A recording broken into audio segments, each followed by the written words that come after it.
Student कैसे हैं आप लोग। उम्मीद करता हूँ अच्छे होंगे, स्वस्थ होंगे, मस्त होंगे। तो आज अपन इस लेक्चर में क्लास 10 चैप्टर नंबर 9 पढ़ने वाले हैं। चैप्टर 8 अपना कंप्लीट हो चुका है स्टूडेंट। उम्मीद करता हूँ आपने वो चैप्टर पढ़ लिया होगा अच्छे से। अगर नहीं पढ़ा है तो वीडियो के आई बटन में आपको प्लेलिस्ट मिलेगी, वो चैप्टर जाके ज़रूर पढ़ें, क्योंकि उस चैप्टर को अगर आप नहीं पढ़ोगे तो ये चैप्टर जो है आपके समझ में नहीं आएगा। ठीक है ना। अपन जो है चैप्टर 8 ही अपन ने कंप्लीट किया है और अपन चैप्टर 2 या चैप्टर 1 से स्टार्ट नहीं कर रहे हैं। उसका रीज़न ये है स्टूडेंट कि चैप्टर 8 जो है ना, चैप्टर 8 वो चैप्टर 9 से लिंक्ड है। मतलब चैप्टर 9 और चैप्टर 8 जो है दोनों एक दूसरे से कनेक्ट हैं। अगर चैप्टर 8 नहीं पढ़ोगे आप लोग तो चैप्टर 9 नहीं समझ में आएगा, है कि नहीं। और चैप्टर अगर 9 पढ़ना है आपको तो चैप्टर 8 को अच्छे से पढ़ना पड़ेगा। ठीक है ना। उस चैप्टर में अपन ने क्या पढ़ा था, उस चैप्टर में अपन ने पढ़ा था त्रिकोणमिति के बारे में। ठीक है ना, कि त्रिकोणमिति क्या है। तो अपन ने पढ़ा था कि त्रिकोणमिति कुछ अनुपात हैं जो अपने को क्या काम आते हैं, एंगल मापने के लिए आते हैं। ठीक है ना, एक तरीके से वो क्या है, कोण ही होते हैं। तो अपन ने त्रिकोणमिति के बारे में चर्चा कर ली थी उस चैप्टर में। और उस चैप्टर में अपन ने एक सारणी भी पढ़ी थी। सारणी मतलब जैसे अपन ने नहीं पढ़ा था कि साइन 30 का मान क्या होता है, साइन 45 का मान, साइन 60 का मान, है कि नहीं। तो वो पढ़ा था ना। तो वही सारणी इस चैप्टर में कंप्लीट काम में आने वाली है। तो आपको क्या करना है स्टूडेंट, वो सारणी जो है ना वो आपको कंप्लीट याद करनी है। उसके बिना जो है आप ये क्वेश्चन जो है सोल्व करने में आपको बहुत ज़्यादा परेशानी हो सकती है। तो आपको वो सारणी जो है वो कंप्लीट याद करनी होगी। अब अपन इस चैप्टर में देखो क्या पढ़ेंगे। चैप्टर का नाम है यहाँ पे त्रिकोणमिति के कुछ अनुप्रयोग, है कि नहीं। देखो त्रिकोणमिति आप जानते हो क्या है, कि अपन ने पढ़ लिया पिछले 8 चैप्टर में कि sine theta, cos theta, tan theta, ये कुछ त्रिकोणमिति के क्या होते हैं, अनुपात होते हैं। Okay student, clear. अब यहाँ पे पढ़ेंगे कि त्रिकोणमिति के कुछ अनुप्रयोग। अनुप्रयोग का मतलब है स्टूडेंट यहाँ पे उनका प्रयोग। मतलब त्रिकोणमिति अपन ने पढ़ ली तो अब उसका प्रयोग, उसका उपयोग क्या है कि नहीं, कि उसका उपयोग क्या है, उसको अपन कहाँ यूज़ करें। जो त्रिकोणमिति है ना उसको अपन कहाँ यूज़ करें, क्या काम में आती है वो। तो ये वाला इस चैप्टर में अपन कंप्लीट पढ़ने वाले हैं। काफ़ी इंटरेस्टिंग चैप्टर है। उम्मीद करता हूँ आपको ये अच्छे समझ में आ जाएगा। तो देखो सबसे पहले मैं आपको एक एग्जाम्पल देता हूँ। जैसे मान लीजिए कोई व्यक्ति है, आपको कहे कि सर जी ये कोई पैड है। जैसे मैथमेटिशियन होते हैं ना, उन्हीं से पूछे जाते हैं भाई क्वेश्चन ऐसे कि सर जी ये कोई पैड है, या फिर कुछ खंबा मान लो, कुछ टावर मान लो, कुछ भी मान लो। इसकी जो ऊंचाई है ना स्टूडेंट वो h है, और आप जो है यहाँ पे खड़े हो। ठीक है ना, ये आपकी आँख है। मान लीजिए आप ऐसे लंबे हो और आपकी ये आँख है। आप इसे मान लीजिए यहाँ पे 20 सेंटीमीटर दूरी पर खड़े हो इस खंबे से। कितनी सेंटीमीटर, ये खंबा हो गया यहाँ पे, आप यहाँ पे हो गए, तो इससे आप 20 सेंटीमीटर दूरी पर हो। कितनी सेंटीमीटर दूरी पर, 20 सेंटीमीटर दूरी पर। अब वो आपको बोल रहा है कि सर जी इस खंबे की ऊंचाई बताओ मेरे को।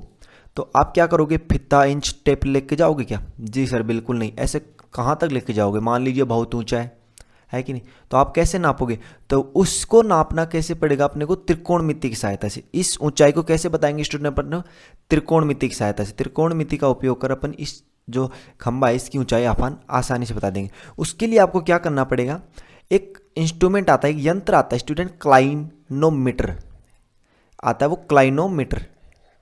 ठीक है ना। ये क्या काम आता है, ये काम आता है स्टूडेंट एंगल मापने के लिए। आपको कौन सा एंगल मापना है, जैसे ये इसका शिखर हो गया, इसकी चोटी हो गई ना, तो आपको अपनी आंख से लेकर इसकी चोटी का ये एंगल मापना है। ये वाला एंगल मापना है। ये इसकी दूरी हो गई, ये यहाँ पे इसकी मतलब शिखर से लेकर आपके आंख तक की ये रेखा हो गई, और ये वाला जो एंगल है ये आपको मापना है। अब आप कैसे मापोगे, ये मापोगे आप क्लाइनोमीटर से। अपन चैप्टर कंप्लीट होने के बाद क्लाइनोमीटर जो है वो बनाना सीखेंगे और उसका प्रयोग भी करेंगे कि कैसे काम में आता है वो। वैसे आप अमेजोन फ्लिपकार्ट पे मिल जाता है आसानी से ये क्लाइनोमीटर, है कि नहीं। तो अब देखो मान लीजिए ये कोण आपने माप लिया, यहाँ पे 30 डिग्री आ गया। कितना आ गया, 30 डिग्री आ गया। ठीक है ना। और ये एंगल कितना है, ये तो भैया 90 दिख रहा है यहाँ पे सीधा ही। ठीक है। और हाँ, त्रिकोणमिति हमेशा समकोण त्रिभुज पे लागू होती है, और त्रिभुजों भी होती है, मतलब सभी त्रिभुजों पे लागू होती है वो। लेकिन अगर आप वो यहाँ पे पढ़ोगे 10th क्लास में, तो आपको 10th क्लास जो है पास आउट करने में भी मतलब 10 साल लग जाएंगे। तो अपने को वो नहीं पढ़ना, वो अपन आगे की क्लासों में आराम से देख लेंगे। ठीक है ना। तो आपको यहाँ पे ओनली समकोण त्रिभुज पे पढ़ना है त्रिकोणमिति। अब देखो यहाँ पे ये 90 हो गया, यहाँ पे ये 30 हो गया, यहाँ पे अपने को ये h ज्ञात करनी है, इसकी ऊंचाई ज्ञात करनी है स्टूडेंट। मान लीजिए जो क्या है दे रखी है यहाँ पे h, और अपने को बस एक ही चीज़ पता है क्या, कि एक तो ये एंगल पता है और एक ये दूरी पता है कि अपन कितनी दूर पर खड़े हैं।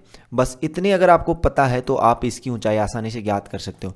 अब देखो आपको चाहिए क्या, h चाहिए, और दे क्या रखा है, दूरी ये दे रखी है। मतलब ये मान लीजिए आप लंब है, क्या है यहाँ पे लंब है भाई।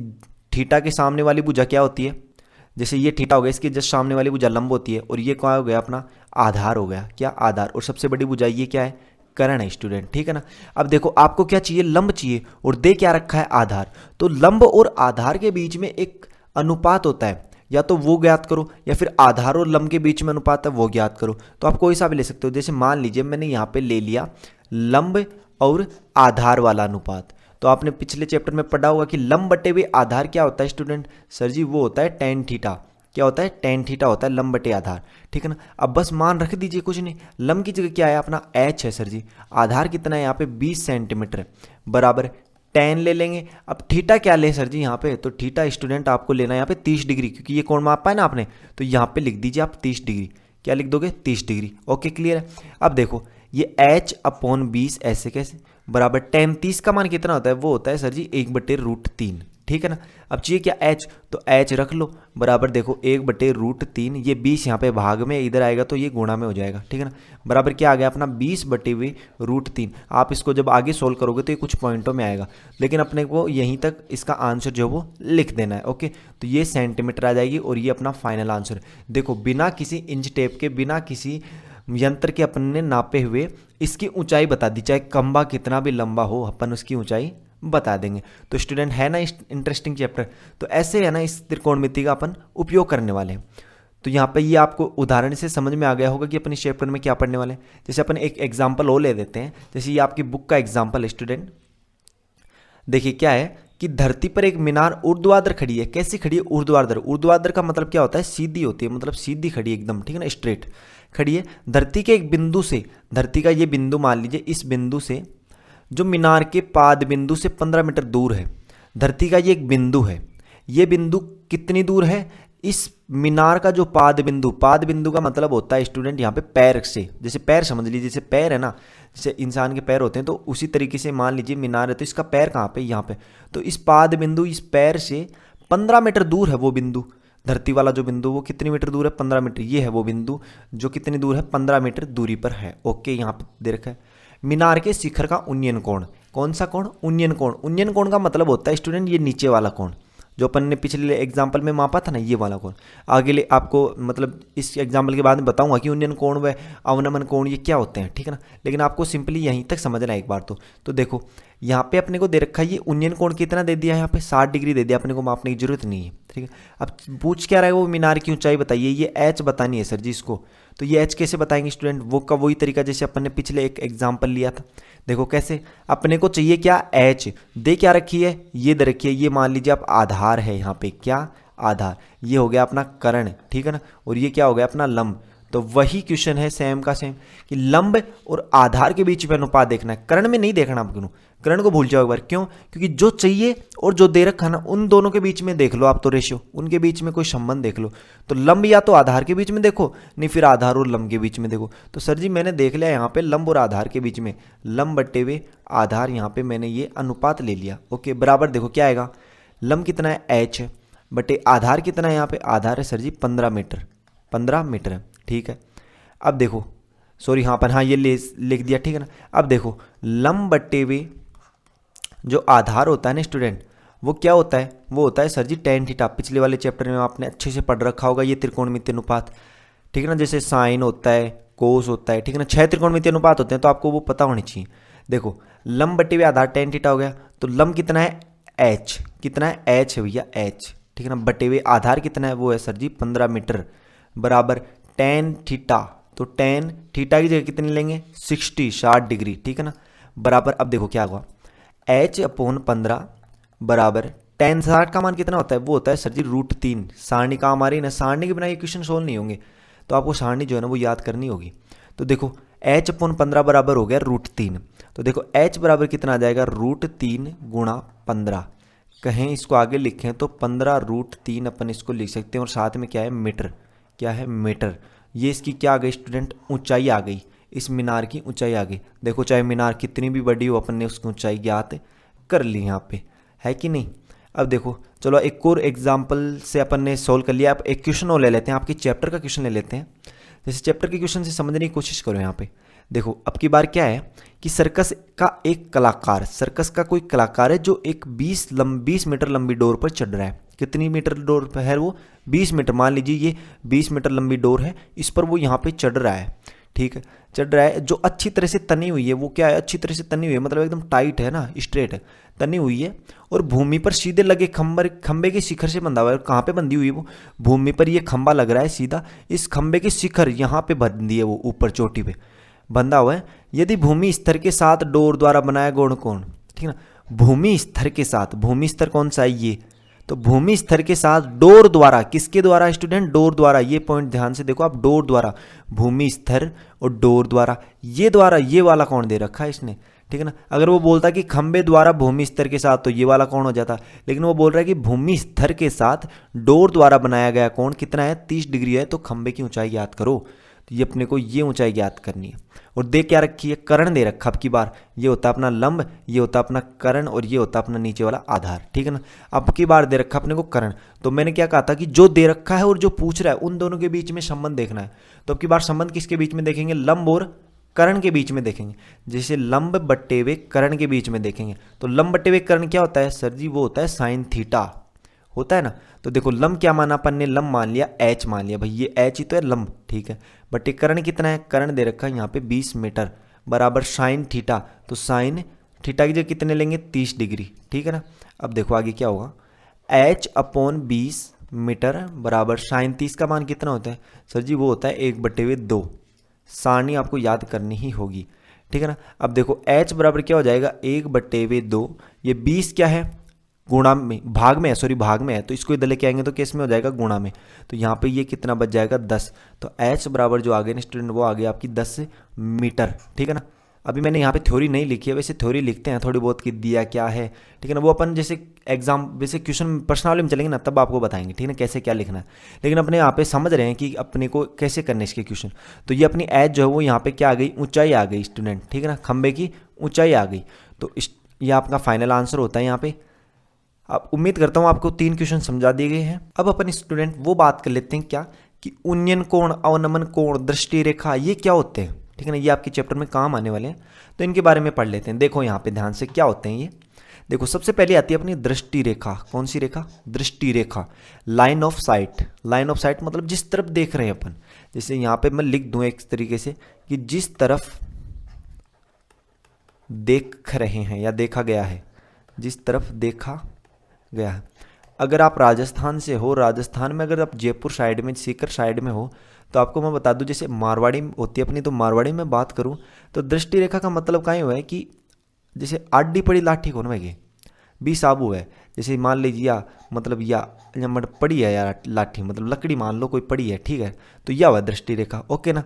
तो दृष्टि रेखा का मतलब क्या हो गया, जिस तरफ अपन देख रहे हैं, जैसे मान लीजिए ये अपन खड़े हैं, यहाँ पे कोई बालिका है, ये किधर देख रही है, इधर देख रही है, ये किधर देख रही है, सबसे पहले इधर ही तो देखेगी भाई, अपने जस्ट सामने देखेगी। जैसे मैं यहाँ पे कैमरा तो नहीं है ऑन, लेकिन मैं आपको बता दूं, आप इमेजिन करो, एक बार कल्पना करो कि किधर देखेगी, सबसे पहले ऐसे नहीं ऊपर देखेगी, किधर देखेगी, एक बार सबसे पहले इसकी नज़र किधर जाएगी, सामने की तरफ जाएगी भाई, सामने से, सामने तो देखते अपन अधिकतर, तो सामने देखेगी, ठीक है। तो ये जो रेखा बन रही है एकदम सीधी स्ट्रेट, है ना, जमीन के मान लीजिए जो धरातल है ना, इसके मतलब इक्वल में बन रही है, इसके समानांतर जो रेखा है, समांतर, वह होती है कौन सी, दृष्टि रेखा, जो देखी गई है, ठीक है ना। जैसे अगर मान लीजिए वो इधर देखी है तो ये दृष्टि रेखा हो गई, अगर मान लीजिए वो इधर देख रही है तो ये दृष्टि रेखा हो गई, किधर भी देखे, जिस तरफ देख रही है ना वो दृष्टि रेखा होगी। तो सबसे पहले कौन सी देखेगी, ये देखेगी, फिर कौन सी किधर देख रही है, इधर देख रही है, तो जिस तरफ जो देख रही है वही दृष्टि रेखा है, ठीक है ना।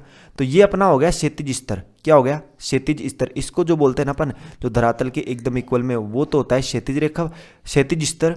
और जिस तरफ वो देख रही है, अब देखो यहाँ पे वो ना, वो इधर नहीं देख रही, वो किधर देख रही है, यहाँ पे ये एग्जाम्पल का मैंने डायग्राम लिया है, तो यहाँ पे एक पतंग है ऊपर आसमान में, तो वो पतंग की तरफ देख रही है, तो किधर देख रही है, वो पतंग की तरफ देख रही है, तो ये क्या हो गई, इसका दृष्टि रेखा हो गई भाई, जिस तरफ देख रही है ना, जिस तरफ देखा गया है वह हो गई क्या, दृष्टि रेखा। तो अब इस क्वेश्चन में दृष्टि रेखा कौन सी है, भाई वो पतंग की तरफ देख रही है सर जी, तो जो दृष्टि रेखा होगी वो किधर होगी, ऊपर की साइड में हो जाएगी। ओके स्टूडेंट, क्लियर है। जैसे मान लीजिए जैसे नीचे वाले में बात करें अपन, तो ये देखो ये बालिका है यहाँ पे छत पे है, अब ये दे रखी है नीचे, मान लीजिए कोई वस्तु है, फुटबॉल, गेंद, कुछ भी मान लो, ये किधर देख रही है, इस फुटबॉल की तरफ देख रही है, किधर देख रही है, अब की बार फुटबॉल की तरफ देख रही है, तो ये कौन सी रेखा होगी, दृष्टि रेखा। और ये कौन सा हो गया अपना क्षैतिज स्तर, क्षैतिज स्तर का मतलब जो धरातल के समांतर हो एकदम, भाई सबसे पहले किधर देखेगी, वो सबसे पहले जिधर देखे, जैसे मान लीजिए वो सीधी खड़ी है तो सबसे पहले उसकी नज़र किधर जाएगी, सामने तो जाएगी, फिर बाद में वस्तु की तरफ देखेगी जिधर देखना हो, लेकिन सबसे पहले उसकी नज़र, जैसे आंखों के जस्ट सामने बात कर रहा हूँ मैं, तो वो कौन सी हो जाएगी, क्षैतिज स्तर, और जिस तरफ फिर बाद में देख रही है वो जिस वस्तु की तरफ देख रही है वो हो जाएगी इसकी दृष्टि रेखा। अब अपन सेकंड नंबर की बात कर लेते हैं, उन्नयन कोण क्या होता है, एंगल ऑफ इलिवेशन। ये क्या होता है उन्नयन कोण, देखो ध्यान से। उन्नयन कोण वो होता है स्टूडेंट कि एक तो क्षैतिज स्तर और दृष्टि रेखा, क्षैतिज स्तर और दृष्टि रेखा के बीच वाला जो कोण होता है ना वो होता है। अब देखिए यहाँ पे ये आंख है, मेरे को ये बताओ ये आंख जो नीचे देख रही है या फिर ऊपर देख रही है। आप देखो यहाँ पे क्वेश्चन में देखो ना, यहाँ पे डायग्राम है कि ये जो आंख देख रही है स्टूडेंट, ये बालिका, तो ये नीचे की तरफ देख रही है या फिर ऊपर की तरफ।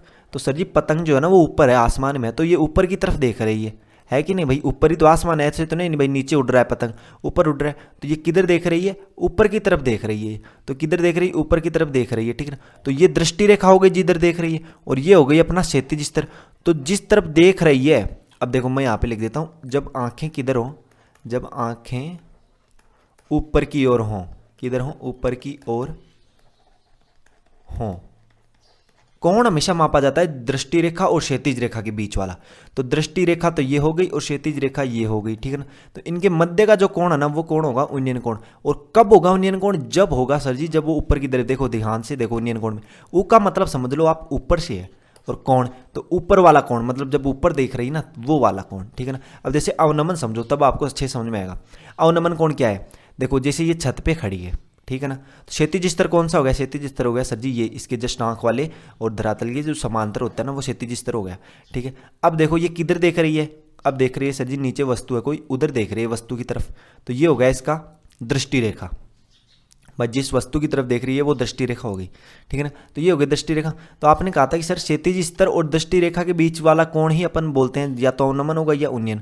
अब उन्नयन कब होता है, उन्नयन तब होता है सर जी जब वो ऊपर की तरफ देख रही है, और अवनमन तब होता है सर जी जब वो नीचे की तरफ देख रही है। यहाँ पे लिख दूं मैं नीचे की तरफ, किधर, नीचे की तरफ, जब आंखें किधर हो, नीचे की तरफ हो, ठीक है ना। अब देखो यहाँ पे नीचे वस्तु, तो आंख किधर होंगी, इसकी नीचे तो होंगी भाई, आंख वस्तु की तरफ देखे तो आंखें नीचे होंगी, तो जब नीचे की तरफ देखे ना तब तो हो जाएगा कौन सा, अवनमन कोण। कौन सा स्टूडेंट, अवनमन कोण, ठीक है ना। और जब ऊपर देखे तब कौन सा हो जाएगा, उन्नयन कोण।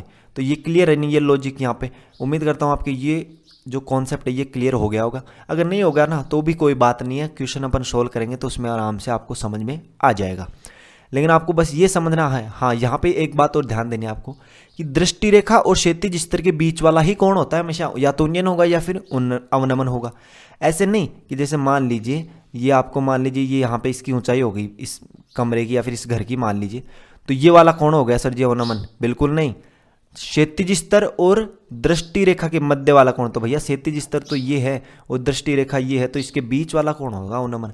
जैसे यहाँ पे ये दृष्टि रेखा है और ये क्षैतिज स्तर है, तो इसके बीच वाला होगा उन्नयन कोण, ठीक है ना। तो ये उन्नयन कोण अवनमन कोण आपको उम्मीद करता हूँ अच्छे से समझ में आ गए होंगे। तो स्टूडेंट आज के इस लेक्चर में अपन यहीं तक बात करेंगे। अगले वाले लेक्चर में अपन इसके 9.1 जो है वो कंप्लीट करने वाले हैं, या फिर उसके क्वेश्चन जितने भी सोल्व होंगे अपन वो सोल्व करने वाले हैं। अगर आपको ये वीडियो पसंद आए तो वीडियो को लाइक कर दे, और चैनल पे नए हैं तो चैनल को जरूर सब्सक्राइब कर लें। अपने दोस्तों के साथ इस वीडियो को ज़्यादा से ज़्यादा शेयर कर दें। मिलते हैं स्टूडेंट अगले वीडियो में फिर से इसी होश एवं जोश के साथ, तब तक बाय, धन्यवाद, टेक केयर।